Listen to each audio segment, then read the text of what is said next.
এইমাত্র খবর পেলে আমরা হেরে গিয়েছি।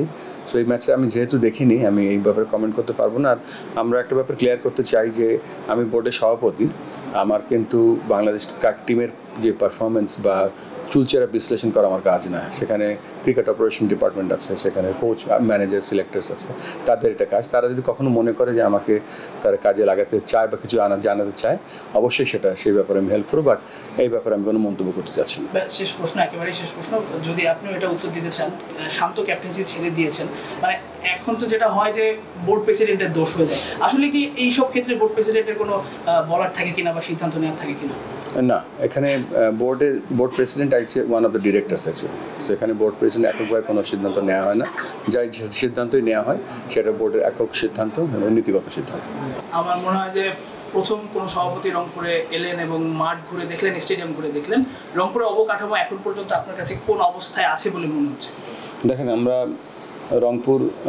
রংপুর আমাদের কাছে রংপুর অবশ্যই বাংলাদেশের একটা অন্যতম বড় বিভাগ, কিন্তু রংপুর মানে নাসির, রংপুর নামে নাইম, নগর শুভ, নগর সুমনা, এরা হচ্ছে রংপুরকে বড় করেছে। তো এই এত বড় বড় ক্রিকেটার যেখান থেকে এসছে সেখানে তো আমাদের অবশ্যই যাওয়া উচিত। কেন আরও ভবিষ্যতের প্লেয়ার আসছে না, সেটা একটা ব্যাপার। আর একটা ব্যাপার হচ্ছে যে এখানে যে অবকাঠামো আজকে দেখলাম, এই অবকাঠামোয় অনেক ইমপ্রুভমেন্ট করার জায়গা আছে। এবং আমি আপনার কাছেই প্রশ্ন রাখছি যে গত 20 বছরে কেন 4বার লিগ হয়েছে? এটাও তো আমাদের আগে আরও ওয়েক আপ কল হওয়া উচিত ছিল।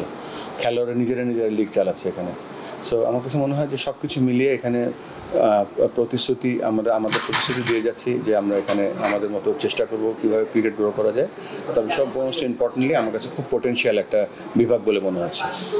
বলছিলেন পোটেনশিয়াল বিভাগ, নাসির হোসেনের কথা বলছেন, আকবর আলীর কথা বলছেন, এমনকি বিপিএল এর দল রংপুর রাইডার্স তারাও কিন্তু চ্যাম্পিয়ন হয়েছে, জিএসএল এ চ্যাম্পিয়ন হয়েছে। তো সেই ক্ষেত্রে আসলে রংপুরের ক্রিকেটাররাও কিন্তু ভালো করছে। তো সেই ক্ষেত্রে রংপুরকে এখন আপনি এগিয়ে নেওয়ার ক্ষেত্রে কি আপনি উদ্যোগ নেবেন?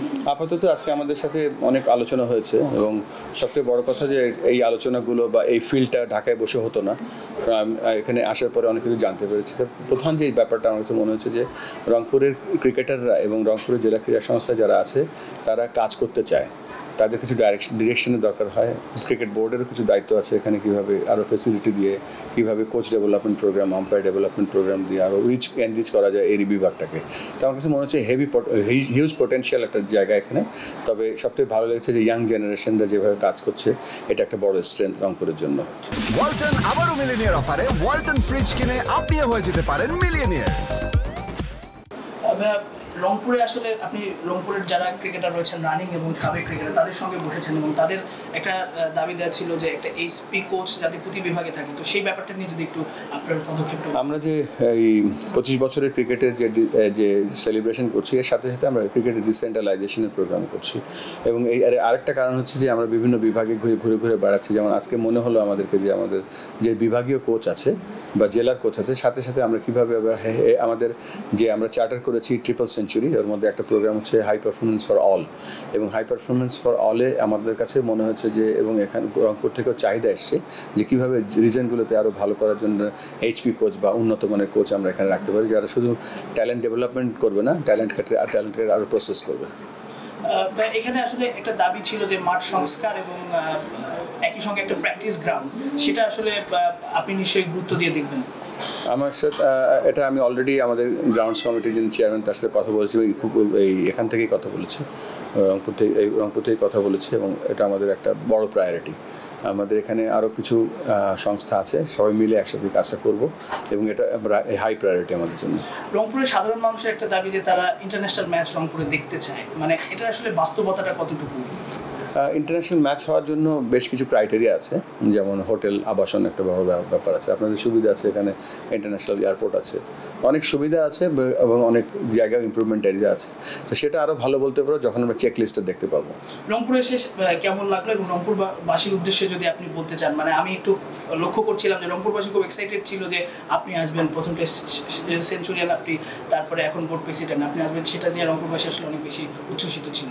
আমার সব কিছু ভালো লেগেছে যে আমার আসার আগে যেভাবে তারা আমন্ত্রণ জানিয়েছে আমাকে আসার ব্যাপারে, আমি সেই ব্যাপারে নিজেকে খুব গর্বিত মনে করছি। আর আসার পরে যে প্রতিশ্রুতিটা দিয়েছিল সেটা দেখতে পেলাম এবং আমার কাছে মনে হচ্ছে যে এখন আবারও বলছি যে ইয়াং এনার্জেটিক এখানে কর্মকর্তা এবং যারা ডিসিশন নিচ্ছে তাদেরকে দেখলাম, আমি খুব আশাবাদী রংপুর নিয়ে। এবং রংপুর দেখেন আপনারা কিন্তু এন্ড প্রোডাক্ট যেটা আপনাদের বিভাগীয় দল যেটা, সেই বিভাগীয় দল কিন্তু চ্যাম্পিয়ন হচ্ছে রেগুলার। আপনাদের একেবারে এন্ট্রি লেভেল যেটি স্কুল ক্রিকেট, সেখানে আপনারা চ্যাম্পিয়ন হচ্ছেন। তার মানে কি এখানে ভালো ক্রিকেট হচ্ছে, এখানে ভালো ক্রিকেটার্স আছে। তো বাকি যেই ছোটো ছোটো সাহায্যগুলো দরকার বা লিঙ্ক দরকার, সেগুলো আমরা করার চেষ্টা করব।